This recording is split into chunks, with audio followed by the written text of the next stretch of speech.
Of course, we've had a ton of Geelong news as of late as well. Again, Jack Martin did officially pick the Geelong Cats, with it being said that ex-Blue Jack Martin is heading to Geelong, I should say, after a positive medical screening with the Cats this morning. The Cats leapfrogged Fremantle as his preferred home in recent times as a delisted free agent.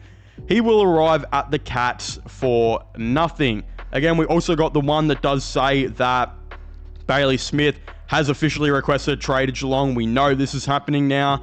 It's been said that long been on the cards, but now formally the 23-year-old midfielder has informed the Dogs of his intention to be traded to the Cats. Again, I think one really good move, one take it as it is move. Again, Bailey Smith to the Cats is a terrific move. Like, this is a great move by them. This is low-key an L by the Western Bulldogs, but they've already got too many midfielders. But in saying that, they have too many midfielders because they keep topping up with players like James Harms, who did not need to be on this team whatsoever. Not only has it forced Josh Dunkley out, who had to, for some reason, play as like a forward and a ruck at times, but now you're moving Bailey Smith out, who went from one of the best wings in the AFL, who politely asked Luke Beveridge if he could play some more midfield in the centre, and Luke Beveridge said, you know what, I like you on the wing, and I'm happy that you want to play some more midfield, but guess what, I'm going to put you as a forward pocket. Then he does his ACL, and now he's at the Cats. End of story. Yeah, I don't know what's going on at the Dogs right now. I think it's long evident that Beveridge, I don't think, should be coaching there for much longer. We'll see how that plays out in 2025. But the Cats, this is a great deal by them. Bailey Smith, again, was one of the best wings in the competition. He was statistically at one stage like the best wing in the competition, and he played inside midfield for a bit, looked really good, and you can tell he's going to go to the Cats and do that and be absolutely phenomenal. Like, he's going to be able to go there and be really good, and he's exactly what they need. In terms of Jack Martin, again, I don't think Jack Martin is that good of a football player. I haven't thought he was that good of a football player since he was at Gold Coast, and when Carlton offered him like the 700 or 800, whatever crazy overpay it was at the time, I remember looking at my wallet, sighing and say, Jordan, what does Jack Martin do other than be good at footy that you don't?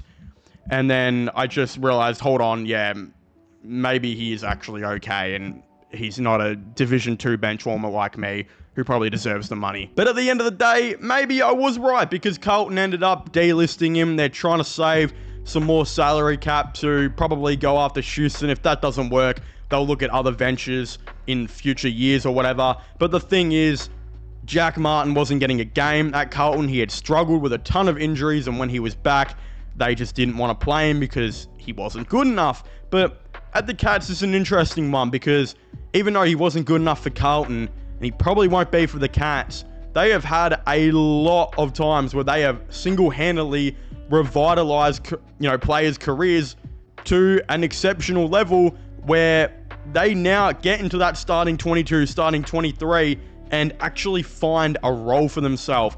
Tyson Stengel being their last, major dramatic, great repurpose of a player that they've done. Jack Martin could very well be that, or he could just be a depth player, which, again, there's a lot of low risk, high reward, I think, situation about this. The other one with Geelong, I spoke about it in a previous video, and I'll talk about it more now, and probably talk about it a bit later on, but yeah, Clayton Oliver, he did meet with Geelong, being reported by Sam McClure. Again, I'll go over more on that later, but yeah, it's a good move by the Cats overall, and it makes sense, especially if you can get Clayton Oliver back to his best. I mean, if you get a good Clayton Oliver back to his best, it literally will feed families, because this guy was once upon a time one of the best players in the AFL. Now there's just pictures of him on Reddit at the pokies, so go figure, right? I mean, last year when this news was popping off, I think everyone was a bit shocked. Now this year, we're a little bit more accepting of the idea that this is an actual thing, and for a second year in a row, Clayton Oliver trade talks are happening. But it is being said that Geelong are going to be meeting with Clayton Oliver.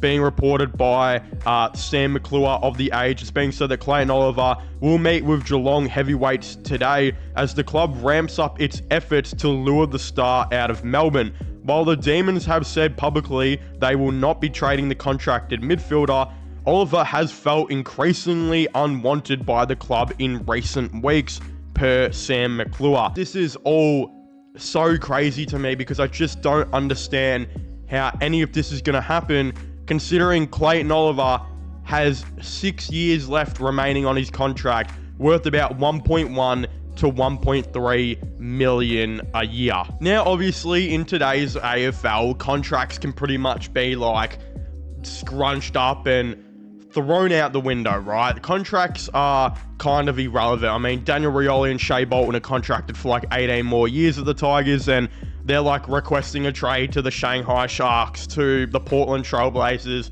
basically any team that's not Richmond right now. So it just really shows that contracts do not matter. So if Geelong wanted to go up to Clayton Oliver and say to him, look, we want to get you to the team. We want to provide you with the medical staff that you've been wanting over the last year to help you with your injuries and get your body back up to tip-top shape. We want you to, of course, come down. We actually want you, unlike Melbourne, who seem like they don't, and you obviously feel unwanted there. The thing is, we gotta arrange and change this contract up. And I think if Clayton Oliver was to be told that, they could definitely work some things out. And we know Geelong are notorious for being able to do stuff like this. Again, it was only like a couple of years ago where Jack Bowes was on 2 years left at the Gold Coast Suns on like $900,000 a year, and Gold Coast were trying to get him off their books, and Geelong basically said to him, look, we can't give you anywhere near the 900k, but we'll give you an extra 2 years, and when you come to our club, you'll obviously be able to play the midfield time that you want. And that's pretty much exactly what happened. He took a massive pay cut to get to Geelong, got a couple more years, and got the role he wants. I could very well see Geelong going up to Clayton Oliver and being like, if you're on 1.2 a year right now, we can give you the 1 million a season, right? You come to our team, you'll get the 100% midfield time, obviously, but we'll give you the trainers and the doctors that you want. I mean, you'll actually feel wanted at this club, and there won't be any of the controversy about you that you've had back at Melbourne. Again, it's not often where, players genuinely take less money to go to clubs. Like Jack Bowes is probably one of the only situations, but Clayton Oliver seems like he really wants out of Melbourne, and I feel like if a situation gets done, it could very well be to Geelong where maybe they front load the deal, maybe they back end the deal, maybe he takes a couple 100,000 less on this new contract just to basically make it happen. And again, there's a lot of ifs and buts, but this is trade talk, and basically every rumor and their dad gets spawned in when it's trade season in the AFL. This is really interesting. I'd very much like to hear all of your thoughts and opinions on this all down below. Subscribe to this channel for latest sports content and news. Comment your thoughts and opinions down below. Also, subscribe to my gaming channel and my IRL/vlog channels. Links for them will be in the description down below. And I guess I will see you guys next time.